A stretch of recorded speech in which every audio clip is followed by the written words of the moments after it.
بارکنا حولا صدق اللہ مولانا العظیم۔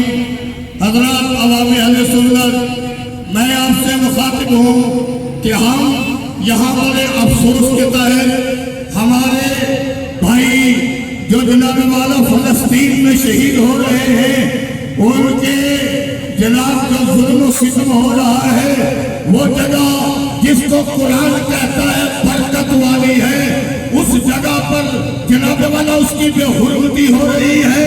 ہم تمام اس مطلب اسرائیل کی درندگی کی مذمت کرتے ہیں، جو کرتے ہیں وہ بول چکے ہیں، مذمت کرتے ہیں۔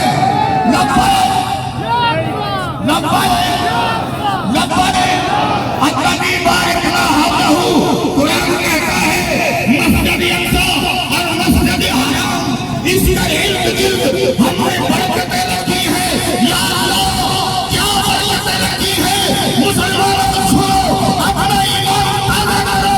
مفسرین لکھتے ہیں، کہتے ہیں کہ اللہ نے اس لیے برکتیں رکھی ہیں کہ وہاں انبیاء کرام کے مزارات ہیں، اور انبیاء کرام کے مزارات کو ماننے والوں میں اپنی نتیج کرتا ہے۔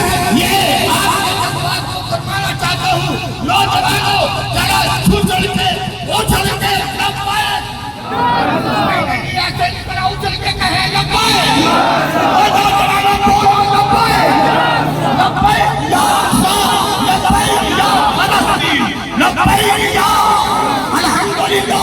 آمین بندگی اہل سنت کے دیتے ہیں تمام۔ یہ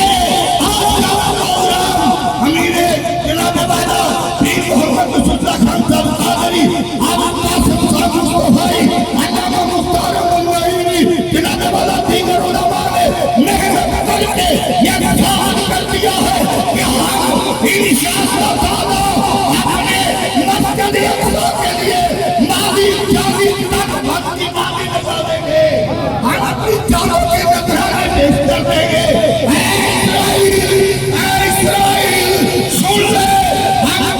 تجھے سزا ہستی سے بچا دیں گے۔ ایمان والے موجود ہیں، آج نشانہ ملتا میں صبح اخبارات میں آئے ہو اور داری والے بھی لکھتے ہوں گے کہ صبح پتہ چلے گا نشانہ ملتا کی سرزمین میں غوث اعظم کے بندوں نے بٹھایا ہے فلسطین زندہ باد، فلسطین زندہ باد، ابھی آواز نہیں آئی، فلسطین زندہ باد، فلسطین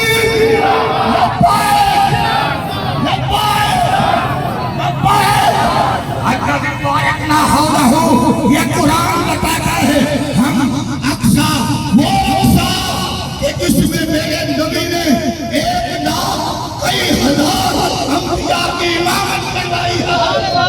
ہم اس کی عزت کو سلام کرتے ہیں اور مسجد اقصا کے تحفظ کے لیے ہم ہر وقت کھڑے ہیں، کھڑے رہیں گے۔ اکابرین اہل سنت، علماء اہل سنت اور بالخصوص پیشوائے اہل سنت، بقل حریت، مجاہد ملت حضرت علامہ پیر محمد حسن قادری صاحب اور دیگر ہمارے جتنے بھی اکابرین ہیں، ہم ان کے سائے کے نیچے انشاءاللہ یہ قدام کرتے ہیں۔ ہمارا نعرہ ہے لبیک یا رسول اللہ۔